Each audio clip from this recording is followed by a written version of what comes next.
भैया।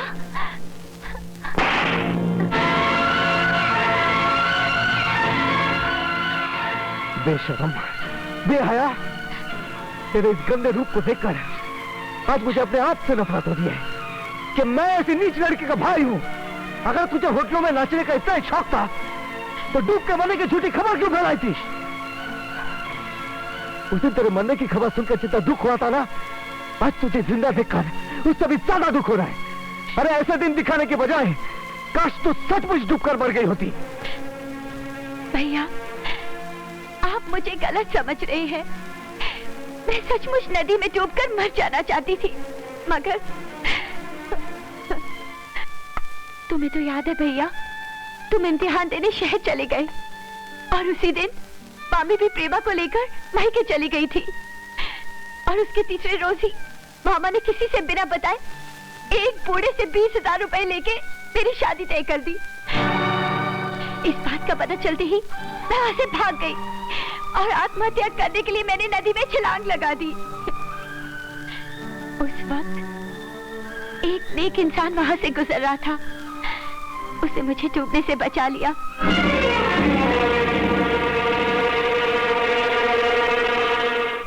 मेरी कहानी सुनकर उसको मुझ पर दया आ गई और उसने मुझसे शादी कर ली। लेकिन बदकिस्मती ने वहां भी मेरा पीछा नहीं छोड़ा और उनकी नौकरी छूट गई। लाख तलाश करने पर उन्हें कहीं काम ना मिला और ऊपर से हजारों का कर्ज। एक दिन कर्जदारों से तंग आकर वो कहीं चले गए और आज तक लौट कर नहीं आए। और मैं बदनसीब आज तक उनके इंतजार में जीवन काट रही हूँ। लेकिन इस तरह होटलों में नाचने की क्या जरूरत थी? अपना पेट पालने के लिए छोटा मोटा काम कर सकती थी। इसका जवाब मैं देती हूँ। आप? मैं हूँ लीना शर्मा, इस होटल की मालकिन। आपने अभी अभी सुमन से कहा कि अगर पेट पालना था तो इज्जत का कोई छोटा मोटा काम कर लेना था। लेकिन आप मर्दों की दुनिया में बेसहारा, कमजोर, गरीब और जवान लड़की को कोई इज्जत की जिंदगी जीने देता है? अरे भिखारी की तरह हाथ फैलाकर मदद मांगो तो पहले तो कोई हाथ पकड़ लेता है और फिर मदद की कीमत मांगता है।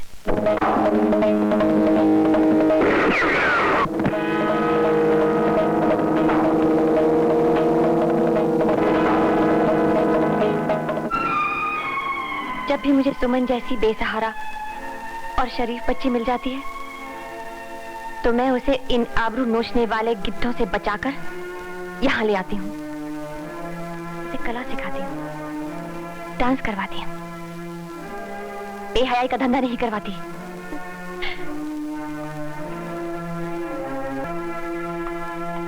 मेरे भाई, मेरे यहाँ हाथ लगाना तो दूर की बात है, अगर कोई बुरी निगाह से भी देखे तो मैं उन निगाहों के कटोरों को गोलियों से छलनी कर दूंगी। I'm sorry बेबी जी, मैं अपने बर्ताव पर शर्मिंदा हूं, मुझे माफ कर दीजिए।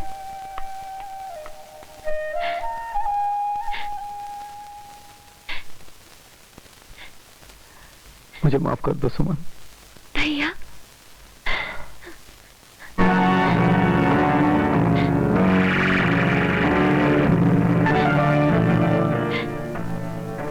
मत रो सुमन, मत रो। अब जब तुम मुझे मिल गई, मेरी खोई हुई दुनिया मुझे वापस मिल गई। अब तुम देखना, खुशियां तुम्हारी झोली में ऐसे भर दूंगा कि झोली छोटी पड़ जाएगी, मगर खुशियों का अंत नहीं होगा। और अगर तकदीर ने चाहा तो तुम्हारी सुनी मांग मैं फिर से सजा दूंगा, फिर से सजा दूंगा मैं।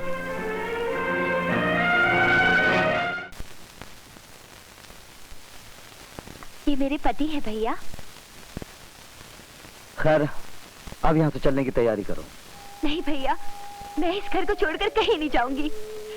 कैसी बातें कर रही हो? हाँ भैया, अगर कल वो आ गए और मुझे घर पर न पाया तो जाने क्या सोचेंगे, कहाँ कहाँ ढूंढेंगे मुझे। इसीलिए भैया, जब तक वो नहीं आ जाते मुझे यही रहकर उनका इंतजार करना होगा। ठीक है, जैसी तुम्हारी मर्जी, लेकिन आज के बाद तुम होटलों में नहीं नाचोगी। इज्जत से घर में रहो। बहन के खर्च की जिम्मेदारी भाई के कंधे पर। ठीक है भैया। और एक बात, यह बात तुम अपने पति से कभी मत कहना कि उनका कर्ज उतारने के लिए या उनके प्यार के मंदिर को बचाने के लिए तुम होटलों में नाचती रही। क्यों? मैं उनसे झूठ क्यों बोलूं? इसलिए कि तुम जितनी सीधी और भोली हो, दुनिया उतनी भोली नहीं है। नाच के पेशे को समाज नफरत की निगाह से देखता है। समाज देखता होगा, मगर वो ऐसे नहीं है। उन्हें मुझ पर पूरा भरोसा है। जिद मत करो, सुनो, मैं जो कहता हूँ वही करो। तुम्हें मेरी कसम। ठीक है बाबा, नहीं कहूंगी। इसमें कसम देने की क्या जरूरत थी? अच्छा, मैं चलता हूँ, अपना ख्याल रखना। ठहरिए भैया, तुम भी किसी से मत कहना कि तुम्हारी बहन होटलों में नाचा करती थी। क्यों? क्योंकि जैसे तुमने कहा, तुम्हारी शादी बहुत बड़े घर में हुई है, और अगर उन्हें पता चल गया कि तुम्हारी बहन होटलों में नाचा करती थी, तो शायद उन्हें अच्छा नहीं लगेगा, और भाभी को भी नहीं अच्छा लगेगा। अरे नहीं सुमन, तुम्हारी भाभी वैसी नहीं है, तुम उसको नहीं जानती। नहीं भैया, जब तक मेरे पति मुझे नहीं मिल जाते, तब तक उन लोगों को मेरे बारे में कुछ मत कहना, वरना मैं उनसे क्या कहूंगी कि मेरे पति कहाँ है और मैं इतने दिन कहाँ थी। नहीं भैया, तुम मेरे सर की कसम खाकर कहो कि तुम उन लोगों से कुछ नहीं कहोगे। अच्छा बाबा।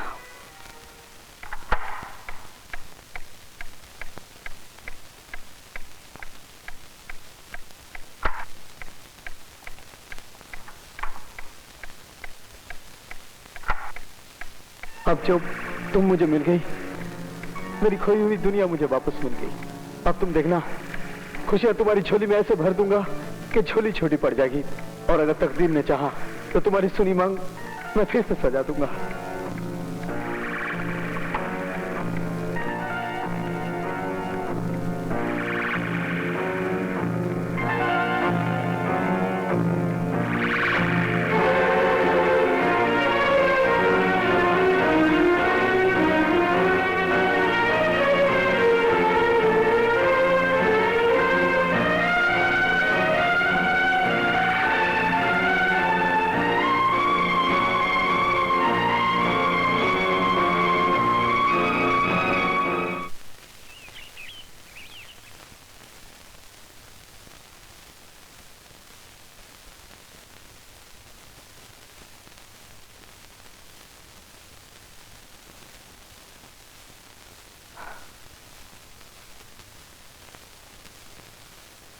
अच्छा हुआ कल रात को गाड़ी लेकर तुम खुद लौट आई। मुझे काफी देर वहां रुकना पड़ा, और जब मैं घर लौटा तो देखा तुम सो चुकी थी। मैंने तुम्हें जगाना मुनासिब नहीं समझा। क्या बात है, खामोश क्यों? कुछ नहीं। हो सकता है देर से सोने के कारण नींद पूरी नहीं हुई। खैर, दिन में सो जाना। मैं चाहता हूं क्योंकि ऑफिस में ज्यादा काम है और आने में फिर से देर हो जाएगी। बाय।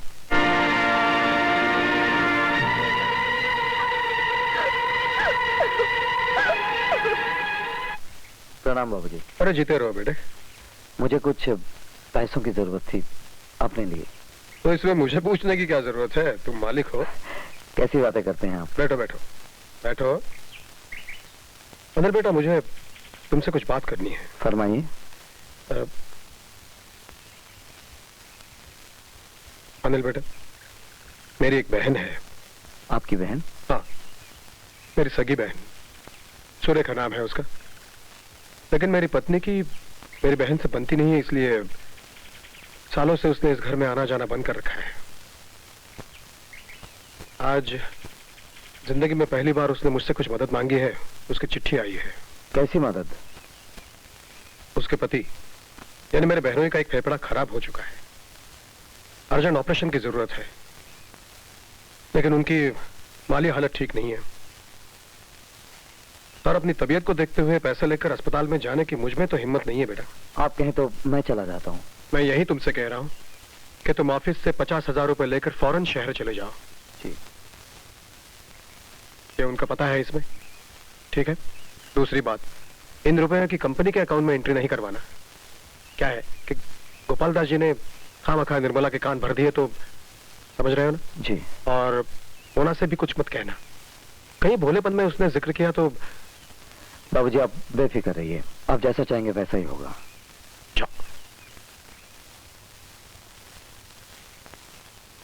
ये 50 और ये 5, 55, ये मैं तुम्हारे नाम पे लिख। नहीं, मेरे नाम पर नहीं लिखना। अरे? सिर्फ 5,000 मेरे नाम पर लिखना, और बाकी 50,000 कहाँ और कैसे एडजस्ट करना है साल के आखिर में बता दूंगा। अच्छा। 55,000? हाँ। क्या कह रहे हैं आप? 55,000। अभी देखिए, ये 5,000 उसने अपने नाम से निकाला। चलो ठीक है, समझ में आता है, लेकिन ये 50,000 अरे किसको देना है, कहाँ देना है, ये तो ईश्वर ही जाने। और मालकिन प्यारेलाल से साथ में ये भी कहा है कि ये 50,000 अलग से लिख के रखना। साल के आखिर में बताऊंगा कि इसे कहाँ और कैसे एडजस्ट करना है। देखिए, रुपया लेकर बिना किसी को बताए बताने कहाँ चलेगा। मालकिन, ये मत समझिएगा कि मैं लगाई बुझाई कर रहा हूँ। अरे नहीं, मैं ईमान की बात कर रहा हूँ। बिल्कुल। देखिए, अनिल बाबू जवान है, गरम खून है, और पहली बार इतना रुपया एक साथ देखा है। मैं तो कह रहा हूँ, भगवान ने कहीं किसी के साथ कुछ उल्टा पुल्टा हो गया तो, समझ रही है ना आप। और मालकिन, मालिक पर तो उन्होंने ऐसा जादू कर रखा है कि वो अनिल बाबू के खिलाफ एक लफ्ज भी सुनना गवारा नहीं करते। इसीलिए आपको चेतावनी दे रहा हूँ मालकिन, कहीं ऐसा ना हो कि सेठ जी से कह के अनिल बाबू सारी जायदाद अपने नाम करवा ले और आप लोग हाथ मलते रह जाए। बिल्कुल। बेटे, तुम्हारा और भैया का ये एहसान मैं अपनी आखिरी सांस तक नहीं भूलूंगी। भैया से कहना, उन्होंने ये रुपये भेजकर मेरे सुहाग की रक्षा की है। अब ऐसा क्यों सोचती हैं बुआ जी कि मैं सिर्फ यहाँ पैसा देने आया था और देकर चला जाऊंगा? कल सुबह इनका ऑपरेशन है, जब तक ऑपरेशन नहीं हो जाता मैं यहाँ से नहीं जाऊंगा। मगर तुम्हें तकलीफ? आप मेरी फिक्र मत कीजिए, इसी शहर में मेरी बहन रहती है, रात वहां रहूंगा और ऑपरेशन के वक्त यहाँ हाजिर हो जाऊंगा। ठीक है।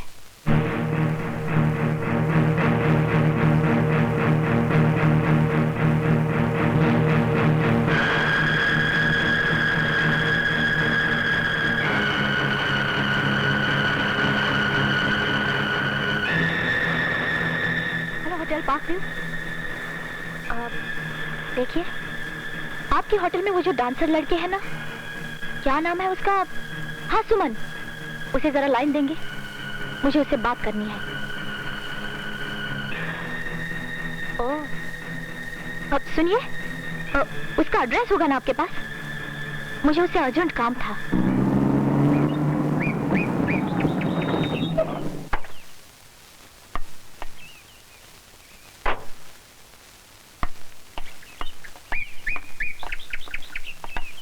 अरे अरे ठहरो, रात भर जागने से सुबह जरा सी आंख क्या लग गई? तुम तो चुपचाप उठकर चल दिए।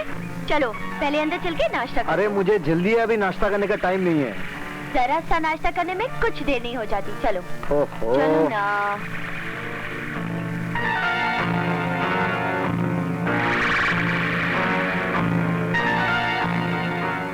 क्यों वकील साहब, आज अचानक आ गए?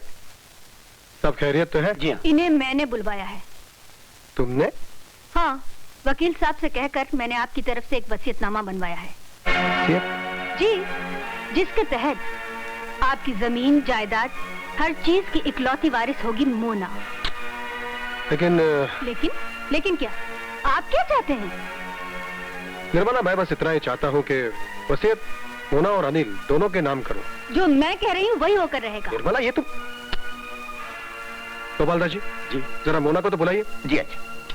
इसमें मोना को बुलाने की क्या जरूरत है? मैं जो कुछ भी कर रही हूँ अपनी बेटी के लिए कर रही हूँ।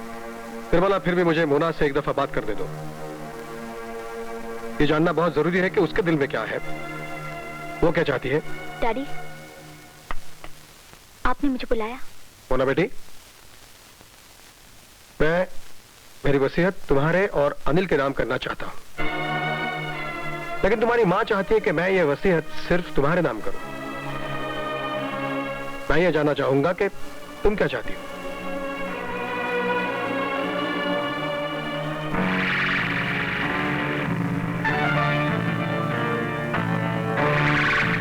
मोना बेटी, चुप क्यों हो? तुम्हारी क्या राय है? मैं तुम्हारा फैसला सुनना चाहता हूं।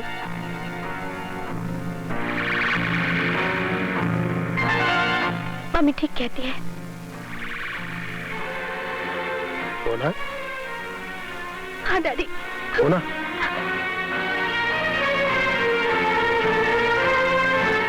अब आप क्या सोच रहे हैं? मोना ने तो अपना फैसला सुना दिया। कीजिए दस्तखत। वकील साहब जी, ये लीजिए, ये पेन।